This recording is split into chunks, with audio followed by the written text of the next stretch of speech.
So, hello everyone. This is I think it is my first webinar of this year. And I'm so pleased that I can start off and kick off the road together with Julian. Julian, thank you so much for joining us. Maybe for the ones who don't know you yet, because you're so much on the road and in events and everywhere. Can you maybe introduce yourself?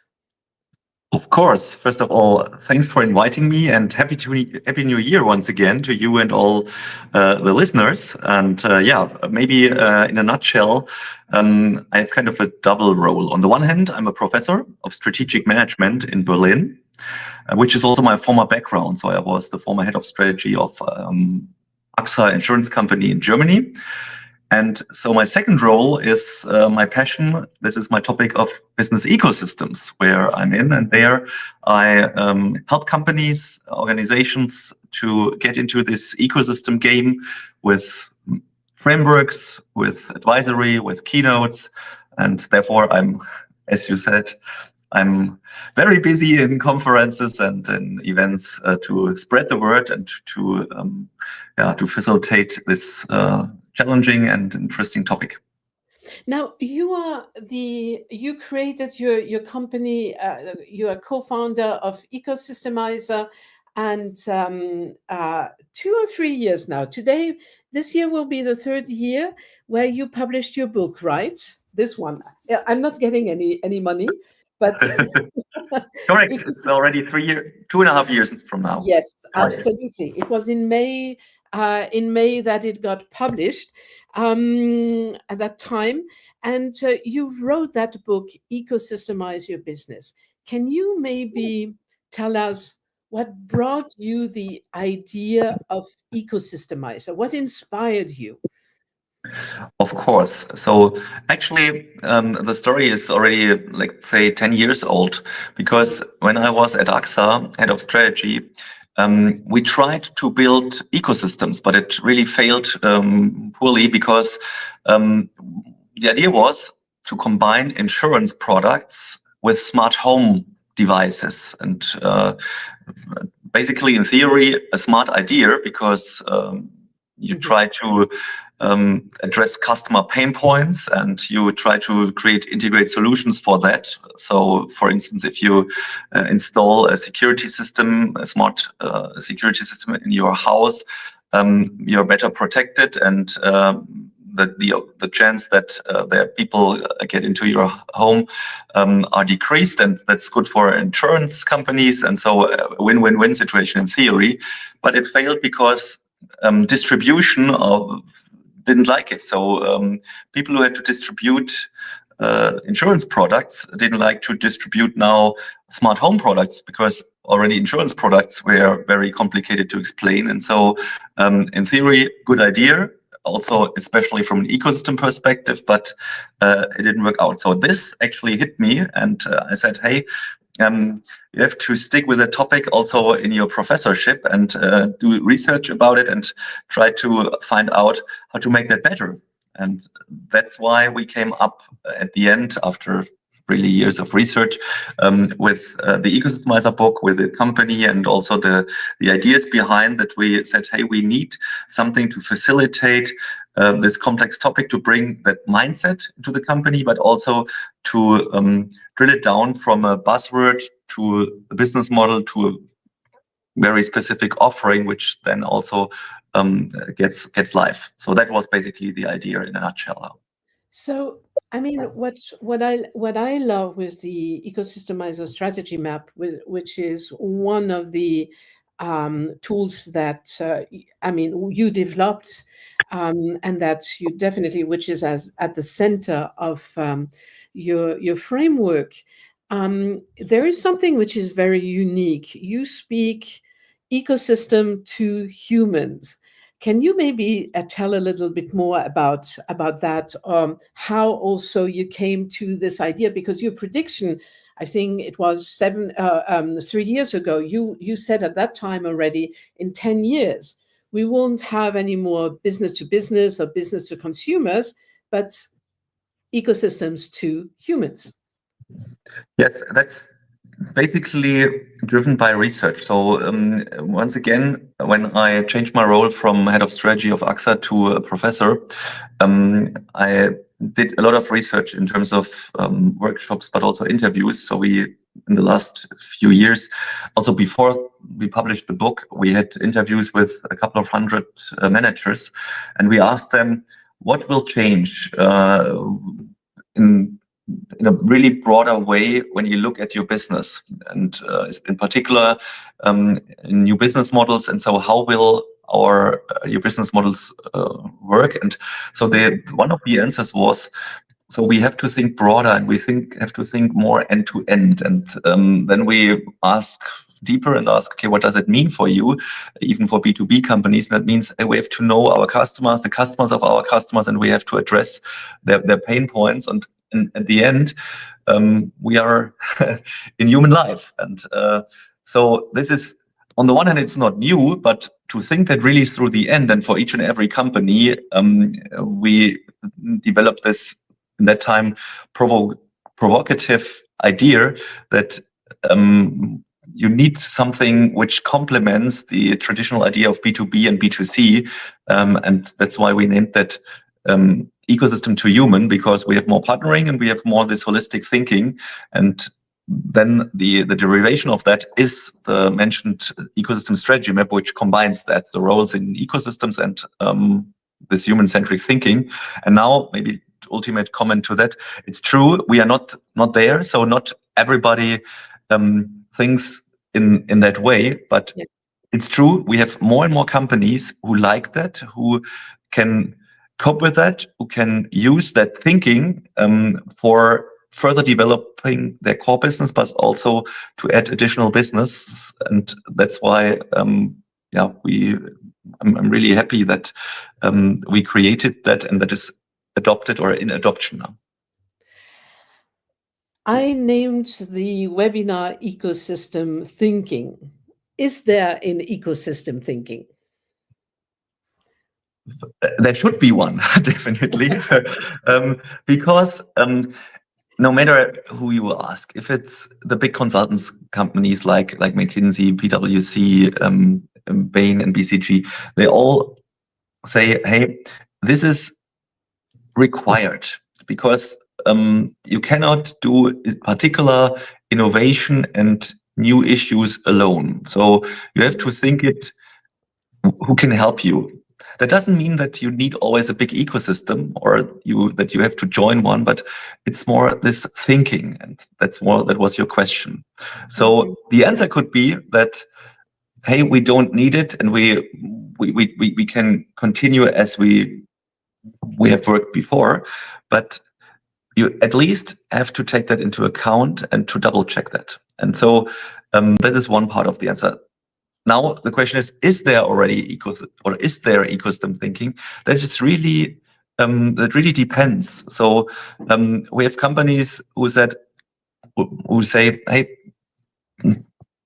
that's no topic for me, or not yet, no matter if it is true or not, but that's their definition, and that's okay if they are still successful. And others say, this is, for instance, there's one CEO, maybe to give an example, the CEO of Körber, which is a German company, which is a B2B company in the logistics space, but also with other businesses. And Stefan Seifert is his name, and he says, hey, this is very important. I bring that from the top of the company into the entire company, this thinking, and this is important. All my managers have to have this mindset, which is obviously difficult, but at least that is his idea. And so you have this kind of spread from no interest or not yet, and number one priority. And so in between there, of course, many companies. And so that's why the answer is not yes and no. It's more, we are on a journey, of course. And I think, and I see more and more companies who see that more than a buzzword, who say that's an essential part of thinking in business. But of course, it's not that we have every company having ecosystem thinking integrated. Yeah. And do you, how could you explain non-visually to people who haven't seen the strategy map, how or what are the most important angles that they learn when working with you, when reading the book? So, because it's not only about ecosystem, just a buzzword. You are defining it in a very thorough way. What type of role do you want to play? How do you want to expand? How do you want to grow in your industry, but also somewhere else? Can you maybe shape that in a few words? Or do you want maybe, I don't know, I mean, so that it becomes Yeah. more tangible for people who don't know? Of course, I really would like to do so.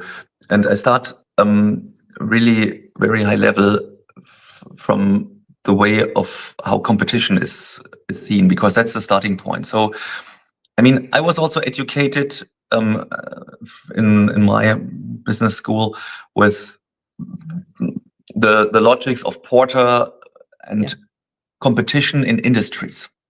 So that is still, by the way, taught in MBA classes, but this is from the 80s and it's good stuff. It was really helpful. It helped to build billion-dollar companies very successfully in a very, let's say, smart and strict manner, that you just have to focus on your industry and to optimize either your cost positioning or your differentiation positioning. Very simple, and all the frameworks behind. So this worked very well when we had a world of clearly segregated industries where you clearly knew your friend and your enemies, and you could just work on that and enter markets. Now, and that was a starting point also for the strategy map and this ecosystem to human thinking as a new additional complementary thinking, that we have blurring of industries. We have, of course, new competition. We have competition from tech players, from startups, but also from players from other businesses. Let's take automotive. There we have all new kids on the block from which define themselves not more as a producer of vehicles, but more than a digital player. Let's take NIO, or let's take the Chinese players, which are in the e-mobility space, leading together with Tesla.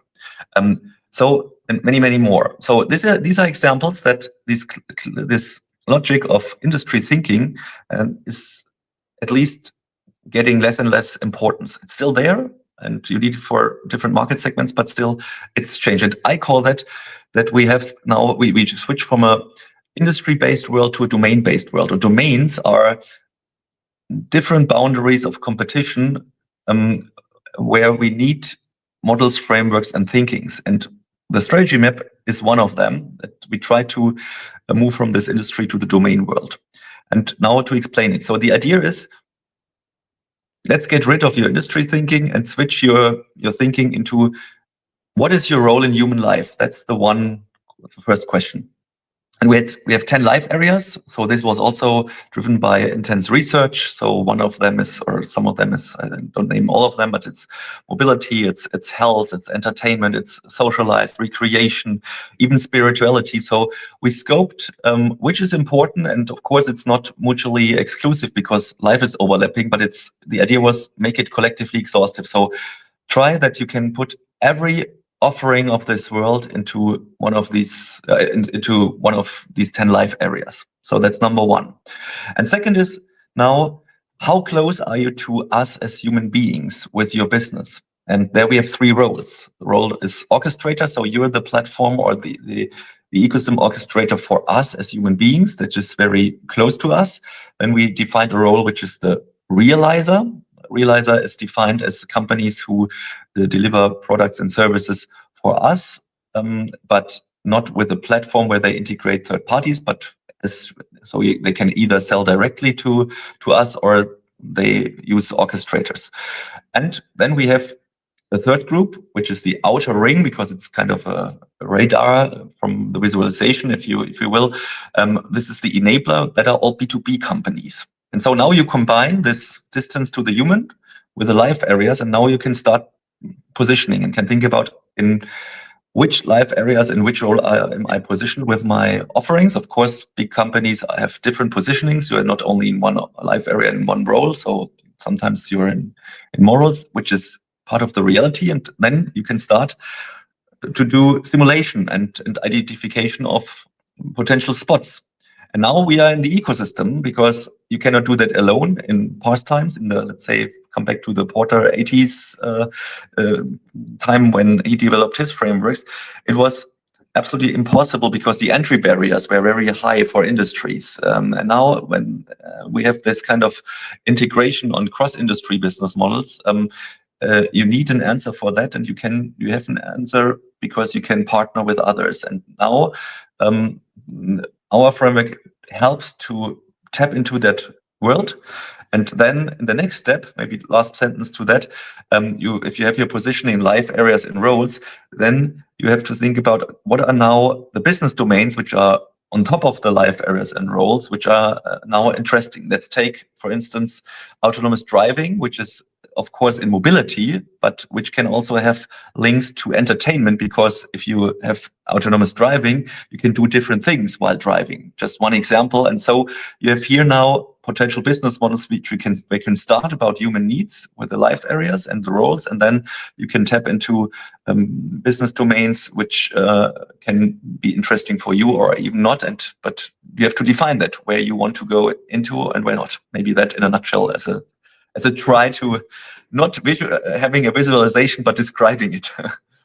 Absolutely, and it allows a business to navigate, also to see where do you want to become from an enabler, what do you want to penetrate and go to the human, meaning becoming also a realizer, maybe, or also through collaboration and innovation. So, and I think that today Porter is no more valid or has become obsolete, because we're living in a world where collaboration, co-innovation is so relevant that Porter's thinking of building barriers and basically creating monopolies are no more valid anymore, or no more that appropriate. Let's say it like this, because there's still some industries where it can be used. That is a great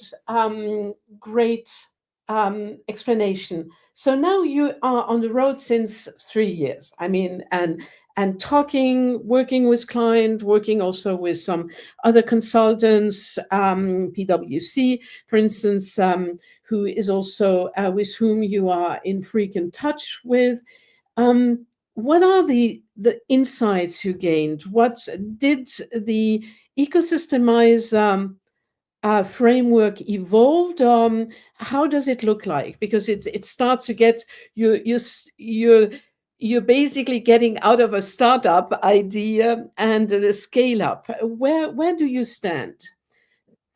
Okay, that are a different question. Maybe starting with the discussion about the strategy map, I think what has really proven is that it's a very intuitive thinking from ecosystem to human with a strategy map. And of course, there are other frameworks, and that was the idea. So that was actually successful, and that was also still our purpose.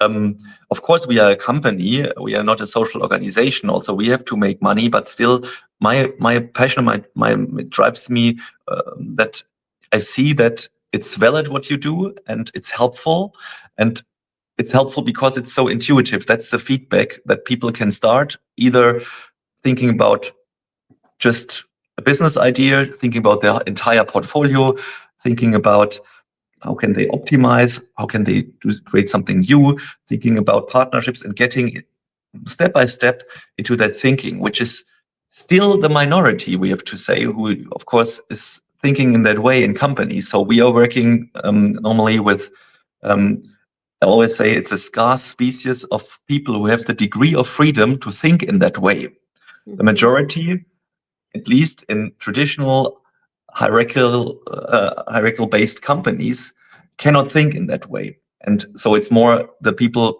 strategy people, business development people, people, of course, C-level, and innovation people in general. And for them, it's helpful to get into that thinking. And now the next step is that they have to convince the others. That's what we have learned, to the second part of the question. So where are we? So it's so that for the people who are open for that thinking, tools, and also, of course, that what we do with our experience is helpful. And the next step is to bring that in a maybe not in the always in the entire company. That's not yet needed, but actually to bring it from these, let's say, islands of free thinking and of experimentation into the business, into the broader business, and to facilitate that. And so there we are, and that are the discussions to further develop on not only the frameworks but also our methods and also our business so that it gets traction from this is a good way of thinking to a good way of doing. And that's where I think where we are now. And maybe ultimate remark to that, what we also have learned is that we try to combine also our thinking with already existing really good methods. Let's take jobs to be done, which is a really great concept from Christensen. It's already 20 years old, and it could be also a great starting point, because once again, you think customer centric, you think human centric. It's just another way of starting your thoughts in that direction, and then you can think, okay, now combine it. How can you do it? That's the answer we can provide in terms of, okay, who can be your partners? How can you combine that? Which offerings can you create? How can you bring that then from with an ecosystem thinking to reality? That's maybe what we did also with a couple of companies, and just one example. And so that's the evolution kind of. So that's why all in all where we are, that we have worked with really many companies and had great workshops, great ideas, and brought that thinking into the companies. And now next phase is to bring it in a broader way into the companies, and also to further develop the use cases, which take time, because once again, it's something new for the companies, it's complex, and so that's where we are. Absolutely, and it is communicating within the company until you think that you're done with explaining and communicating, and you continue again. But that is a great point. So, which leads me now to another very hot topic: the use of AI, Gen AI tools, agents. Where do you see Ecosystemizer evolving, or Gen AI and other tools helping clients when you work with them? So it's 100% required, and we are working on that. Maybe to start with that, just yesterday I had a big workshop with another professor who's very deep from a technical part in that sense, but also he's also a business professor at another university. And so we've thought the whole day actually how to create digital twins of us with our experience. At the end, it's that, and to bring that, combine that with the tools, and to combine that with what is publicly available in terms of data, and to facilitate once again this thinking at scale. That's job number one to be done with which you can do with AI, and of course.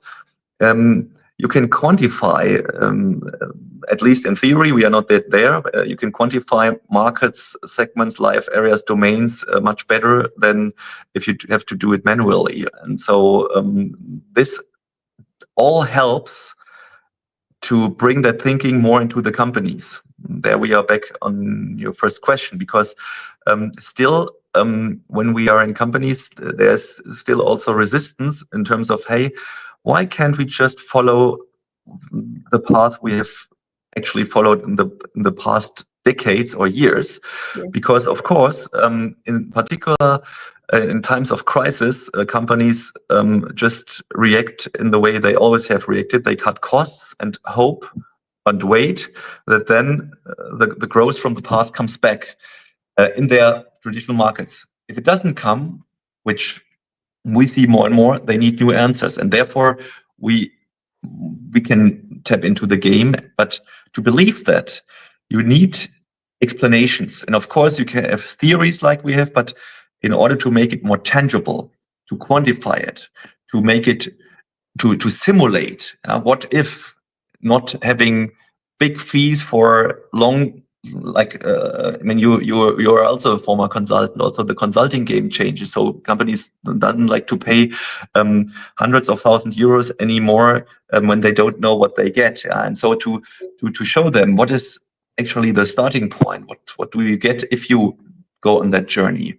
Therefore, AI can definitely help, and that's actually exactly where we are working at. Yeah. Do you think that biases, blind spots, definitely, because we don't see them, we're confronted with them, but biases like groupthink, thinking, you know, I mean, there are so many, which and you touched one of them. We work like this already for 10 years, so why can we, the normalcy, you know, bias, why can we not continue like this? Do you think that AI will be helpful also to open up eyes, or at least to inspire? Because our colleagues from innovation, from the innovations sector, they also, you know, I mean, hitting that level threshold of resistance. How can we help leaders to basically look at their leadership position, their responsibility, but also their creative space? You spoke before about, you know, giving them the opportunity at the normative strategic level to think freely. How can we inspire them to just let go the oversight role that every CEO and senior leaders have, but also to explore the more creative path and to be convinced by people, for instance, like you, with your framework? Of course, that's a big question, and try to give different answers to that, because it's two things. On the one hand, the question is, how can AI help to to actually push that thinking on two sides, I think. On the one hand, it's the fear of missing out. That's something, that's a motivation. It's a negative motivation, maybe, if you will, but it's a motivation to act. Hey, there's really so much going on, and you mentioned the agent also in your previous question. I mean, so far AI is a nice productivity increasement tool for myself, for many others, but it's not yet that it's really game changing. So it's, the prognosis is there, but it's not yet really game changing how we work. It will. So, and I think if you think that to the end, that of course agents can run entire companies. Agents can in different segments. Agents can fulfill also client-related tasks at scale, and so this really needs answers for you, because the question is, what do you do? What is your role? Once again, we are back in the discussion, what's your role? And of course, we are back also in the ecosystem game, because AI will dramatically push business models, integrate business models, because you can actually integrate, I wouldn't say everything, but you can integrate more and more solutions into with an ecosystem logic, and because it will speed it up. So once again, one part of the answer is you have this issue of fear of missing out. So you need to think about it, and you need to spend resources. And the other thing is, of course, that's the opportunity space, in terms of every time when we have these kind of technology technology developments which are disruptive, or it could be disruptive, then there are also opportunities, and there's a fascination, and this also can help. So you have, on the one hand, the negative side of motivation, also the fascination, what could be possible. And maybe to give one example, I just recently listened to a podcast with the CEO of Kärcher. Kärcher is a German company where you especially with devices for your garden cleaning devices and so on. I also have a Kärcher, and the CEO said, hey, for me, it saves me 1 hour per day, which is really great. So I can do something more. So he's like I mean, not like a child, but fascinated like a child from the technology. And that's why he says, I really believe in that. And that's why then what's the question of GDPR and data security. And he said, I don't know in detail, but he said, hey, I'm there more open-minded. So let's not talk about also in my company about the risk, but let's talk about the opportunities and let the people play around and try to adopt it. And this is a good sign. This is just one example, and you can actually scale that also to or transfer that to other examples within companies that hopefully AI creates also a new open-minded thinking because people have to test it out. It's something new, and there are also then external opportunities, but also cultural opportunities to shape culture with these new issues. As in, at least from the outside, it seemed to me that that CEO tries to change the culture with AI. Or uses AI, and maybe he wouldn't have changed it when we didn't have AI. Yeah? So, and that's a good thing. Yeah, maybe that as an example. Yeah, absolutely. I totally agree with you. Now, you worked with a lot of international organization, large organization. How can a Mittelständler, the SMEs, benefit also from the ecosystem thinking, but also your framework? Yeah, I think we often in Germany we have kind of a first of all, the Mittelstand is 98% of the companies we have in Germany, but sometimes it is seen as a little bit old school, old-fashioned, and slow. On the one hand, that's true. We have this kind of traditional thinking. On the other hand, it's definitely also a question of resources. Sometimes that's an excuse, but sometimes it's just true that these type of business are very much operative driven and don't or didn't need so much strategic thinking as we see it in corporates. Also, that will change, and for that, it can be helpful to start with, let's say, easy to use intuitive models. Yeah? So therefore, I see that also smaller companies are using our methods. Of course, they don't have big consulting budgets, but they do it then on their own or do it with at small scale. And once again, we come back to that what we had discussed with the AI solutions. That's definitely something where we think about to address or to build something easy to use for it, also for not like big budgets with AI. Therefore, also AI can help in the combination of ecosystem thinking and methods and AI. And on the other hand, I think the pressure for SMEs also is increasing. So we see that also for them, if they are, I mean, we have in SMEs, we have really also a big variance. We have also their hidden champion world market leaders, and we have the barbershop at the corner. Of course, therefore you have to differentiate. But even the barbershop, let's take this as one of my famous examples. And I had this discussion with like let's say the CEO of my barbershop. The question is, what actually does he sell? Of course, he sells a haircut. But if you think it from the ecosystem perspective, he sells beauty and maybe dating opportunities. Yes. So if you have that, then the question is, who else is in the game? So yes.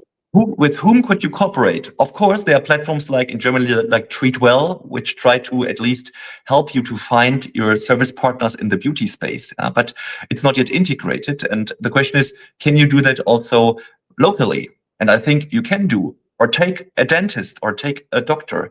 Of course, it's a question of data use. Which information do you get from your patients? But you can think, why don't you think that holistically? So you have the attention time of your patient. Of course, you want to make money if you're a dentist just with treatments of the teeth. But if you see there are other problems, or if you know that, you can think that integrated. And I think there is, in theory, a good potential. Of course, once again, I don't want to exclude all the data security issues, but still, it's possible. And I think so that even for very small businesses, it's possible to be successful with that thinking, or maybe, and I think more and more have to think like that. But we don't have the role models yet there. But Yes. I hope they will come. And so that's maybe the answer for the SMEs. Yeah. Okay. A question from Paul Hopcraft, who was able to join today. Julian, your fear of missing out seems to be blocked by a earlier barrier, the risk of mistakes, ruining careers to embrace ecosystem thinking and design. Your thoughts? Yeah, thanks, Paul, for this question. And it's, of course, that's a great question. I'm also often dealing with, because I'm exactly dealing with these executives who have kind of a risk-averse thinking, because they think, hey, I don't want to risk my career. And I worked also for some of them, not only in consulting business, but also in previous jobs. Thing here is, I think the pressure is increasing. And so let's just wait and see until my contract gets extended. This thinking is less and less a good strategy, because you can also do mistakes by doing nothing or doing too little. And I think this is actually the good thing. I think that you need to be more. You have to take more risk. You have to think more entrepreneurial, as long or as in the extent it goes in corporate organizations. But I think this is the future. So you get more speed into the game. You need a track record. It's not just by waiting. Once again, that's very exaggerated. I'm not telling that all manager generations before, they just sit in their offices and just at meetings without results. That's not my point. But it's more that you really have to think in options, that you really have to create something new, that you have to reinvent existing business models. Once again, takes time, but you have to spend these resources for that more and more. At least that's what I see coming. Is it already there at scale? No, but I think we will see that more and more. Mm-hmm. And I must say, and let me allow maybe to speak as a former corporate CEO. Please, yeah. You do have your oversight responsibilities, meaning you need to make sure that what has been given in at the strategy level or strategic level will be also rolled out, that you're getting the results, and you're getting, you're being able to deliver them on target with revenues, with the margin. But on the other side, I think too many of us, because we have been trained, to be efficient through ERPs, through process automation. We have spent the last 30, 40 years in really getting really smarter on that. And now it's time not only to do the things right, but to do the right things, meaning to add that on top. I mean, to create that space of thinking, well, not necessarily dreaming, but building a vision, building a direction for the company. Where do you want to go? Where do you want to be in 5 to 10 years? And it is also the role of the CEO as an agent for his or her principals, the board or international senior leadership, to give them also the appetite. And it is a fight, yes, but it is worth also doing it. And I think that visualization tools that you bring also to the table, not only the map itself, but what's the discussion you have is a good way of showing and sharing with everyone where the company could go. And it is also the role of the CEO to put salt in the wounds of certain people who are maybe a little bit scared of moving forward for good or bad reasons, and to bring them on board. So I think that, which brings me to one last question, circularity.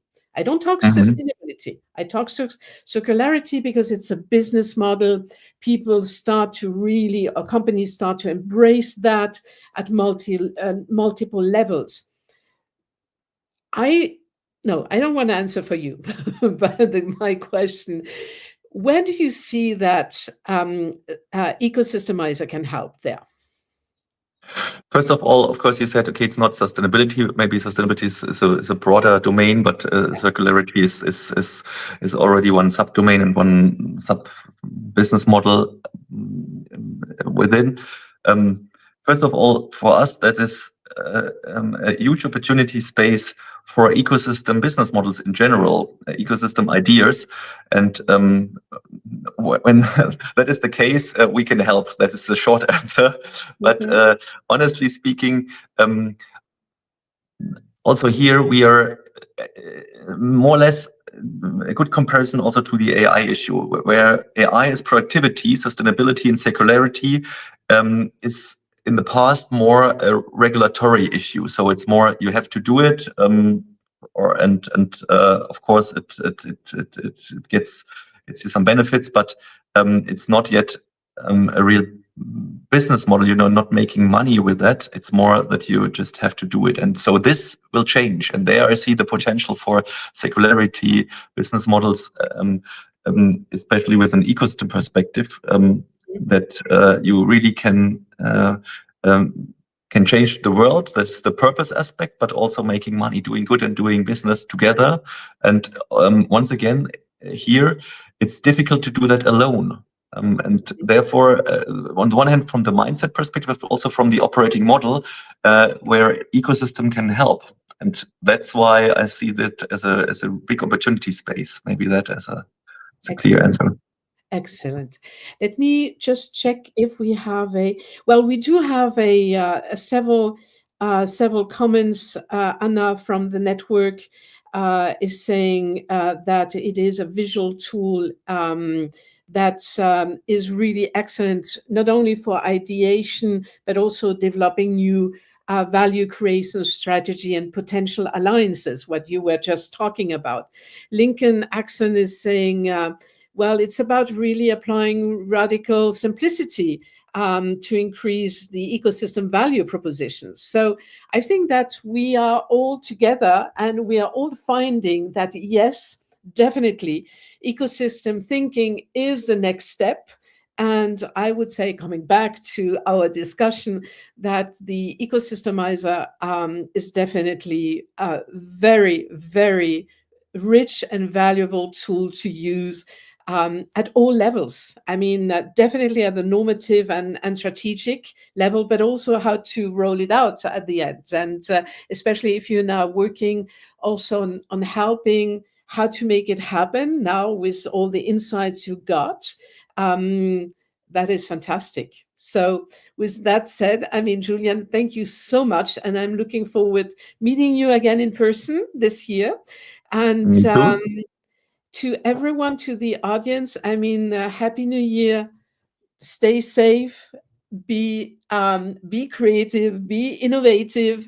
And thank you for joining today's discussion, and the pleasure I had today to have Julian here. Thank you so much. Thank you. So, bye-bye. Bye-bye.